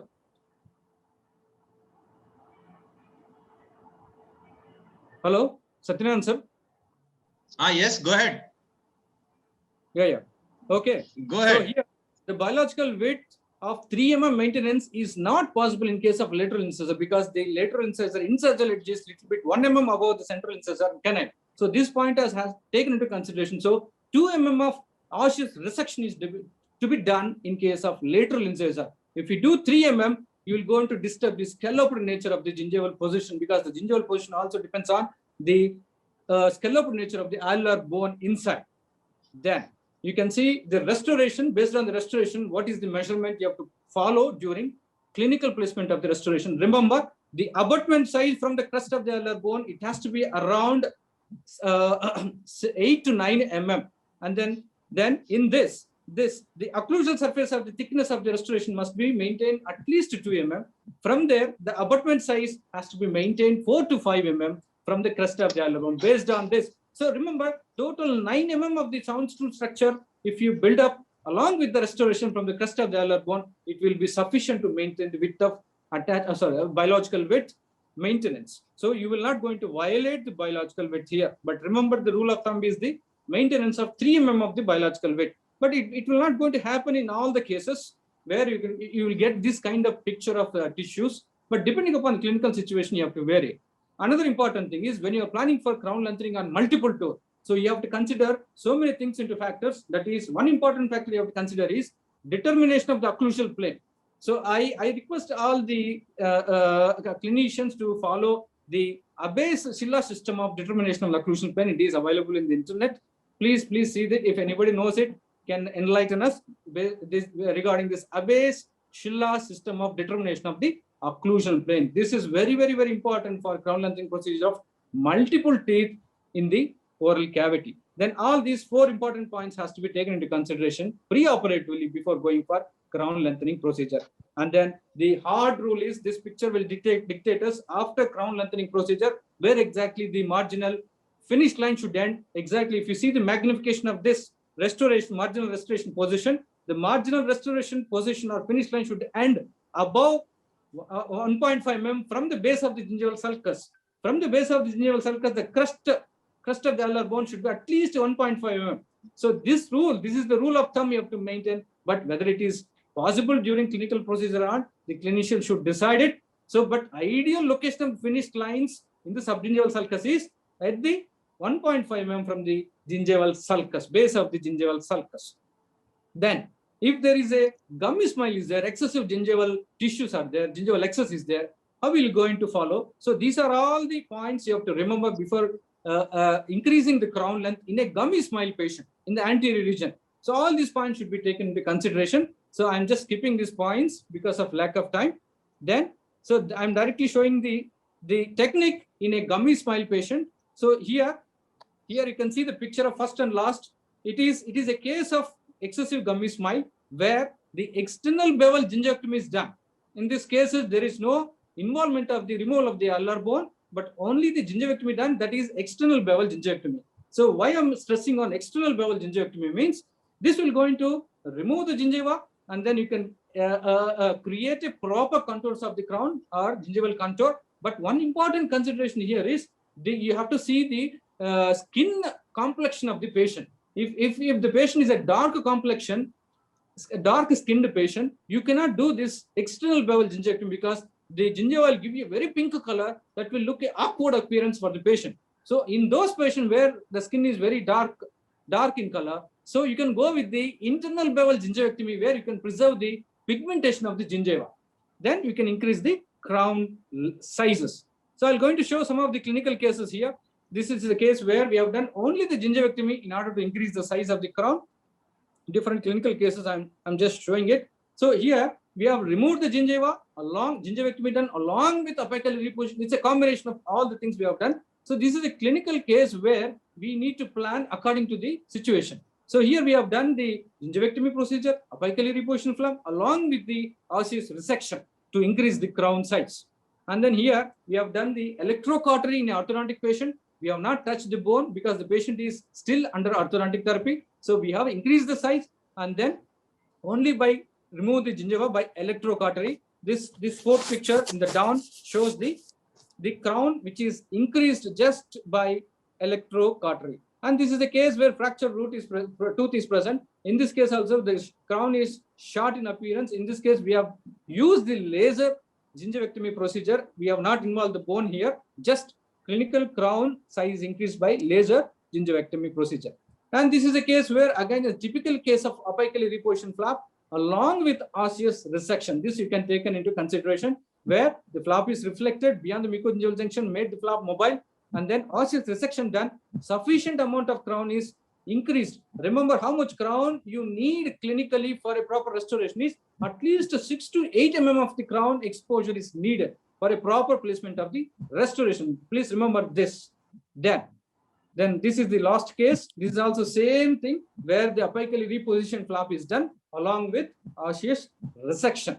So another important thing is when you are doing a patient on gummy smile, excessive gingival display, another technique is that because where exactly you have to locate the incision lines in order to bring the proper contours, gingival contours, because if you see the central incisor gingival contour, lateral incisor, it will be unequal in position. Lateral gingival is a little bit coronally placed, central incisor gingival margin is apically placed. So to balance this, bring the aesthetics, so you can do another technique also. You take the impression of the patient and then pour the cast, and then in the cast you make the lines, the gingival scalloped lines with a marker pen, and then prepare the surgical guide on the cast. Then reproduce the surgical guide onto the patient, then give the incision along the surgical edges of the surgical guide. So that will give the proper contours of the restoration of the, gingival contours for the patient. Based on that, how much biological width is encroached, you can sacrifice the amount of the bone to create the biological width. And then after crown lengthening procedure, the ideal time for placement of the final restoration is 4 months.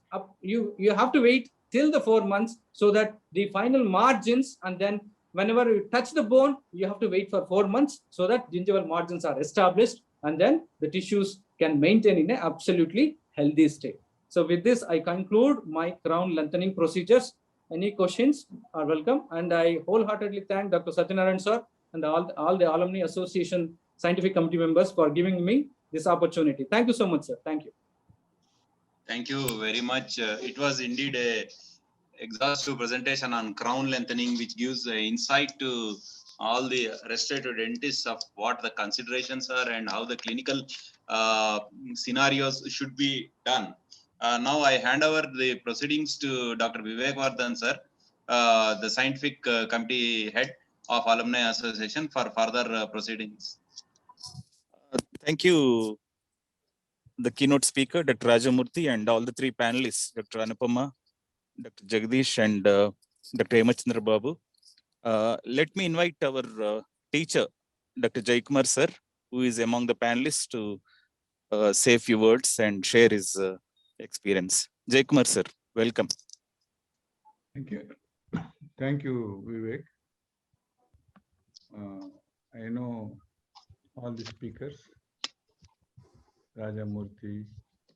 Of course, the Satyanarayana is the main fountainhead of all this. Sound has to be bigger. We are unable to hear you, sir. You are not able to hear me?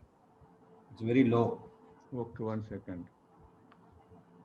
I'm good. 80-90% on the.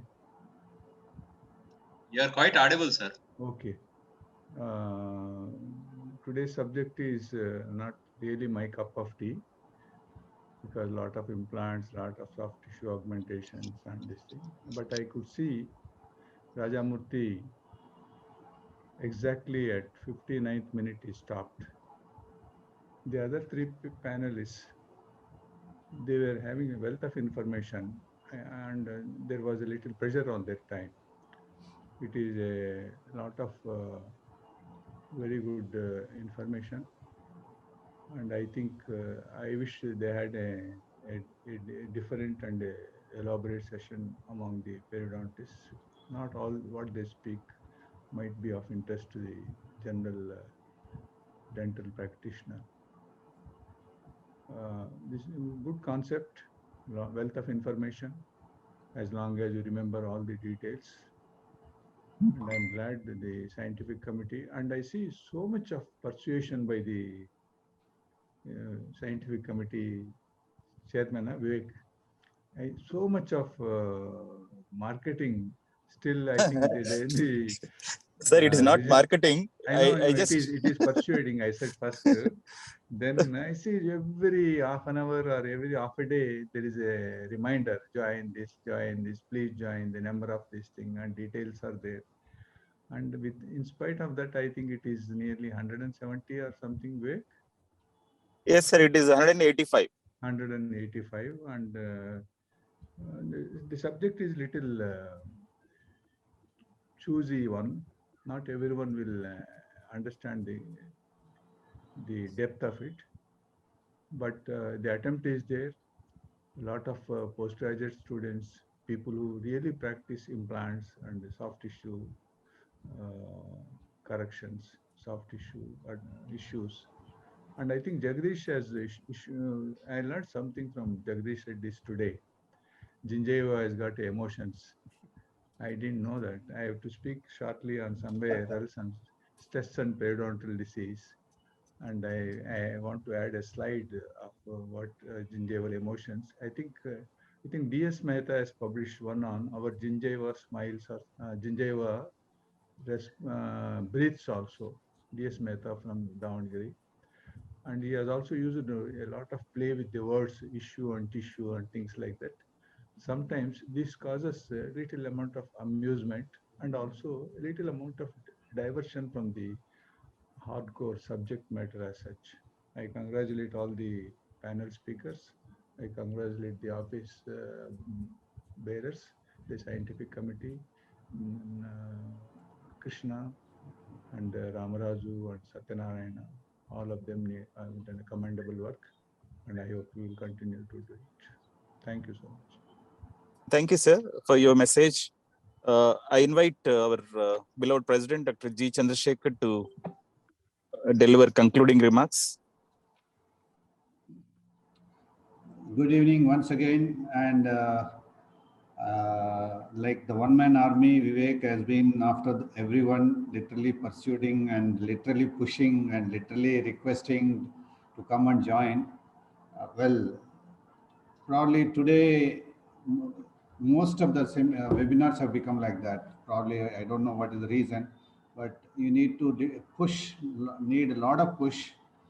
And well, so far we have been successful in doing, and some of the, even the international webinars also, we don't find more than 100 people, whereas so far today we had 185, last time we had 300, before that we had 500 plus, before that we had some 300-400. So always the number of participants have been quite encouraging. And well, the speaker, Dr. Raja Venkatesh Murthy, has very well explained a lot of things in periodontium along with the panelists, and ably assisted by the moderator, Dr. Satyanarayana. Today we had 185 participants, though there were 303 registrations. 2:3 is the order of the day, I guess. And I'm sure all of you have enriched with a lot of knowledge from periodontia and related topics. And I acknowledge the presence of our teacher, Dr. Jaykumar sir, and Dr. N.S. Yadav.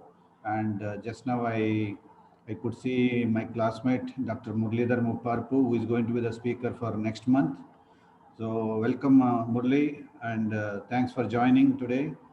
And I also acknowledge the presence of a lot of senior faculty like Dr. Murli Mohan, Dr. Sarjeev Singh Yadav, Dr. Shiv Kumar, and Dr. Gangadhar Prasad, Principal of Geetham Dental College, Dr. G.N. Rao, Dr. Vijay Srinivas, my colleague, Dr. Rekha Rani, Dr. Prasad Mandava, Dr. Venugopal, and many others. And thank you for being here and supporting all alumni all the times. And if I missed anyone to acknowledge it, my apologies. I hope all of you enjoyed, and once again, we'll see you next month with another classmate of mine. Thank you, sir. May I invite Dr. Ramaraju to propose vote of thanks. Dr. Yes, sir. Ramaraju.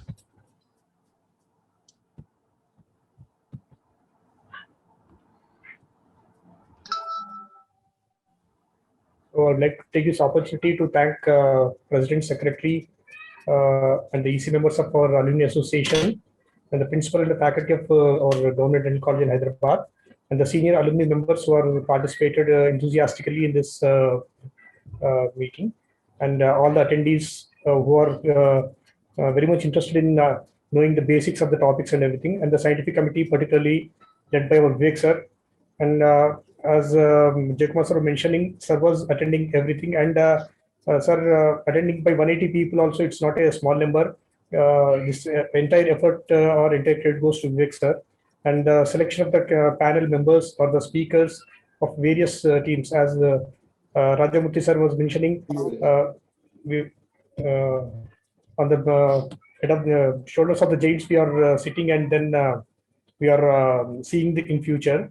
So probably this is very much right in this panel, and I thank Dr. Rajamurthy sir for giving elaborated information, and the other panel members, Hemant Chandra Babu, Jagdish Reddy, and Anupama Tadepalli. With giving slightest modifications in incisions, we can how to improve the gingival health, and the wide cases shown by Jagdish, and Hemu also showing a lot of inputs in crown dental and everything. And I also appreciate and thank Dr. Satyanarayana for selecting the panel and moderating efficiently. And as everything goes with the planning, and without planning, you cannot give a proper treatment. That elaborates in this presentation. And probably our next speaker, Dr. Muralidhar Mupparapu sir, please speak. And whatever his qualifications mentioned in the slide, they are very minimal, and it is just fraction of his qualifications and his efficiencies, achievements.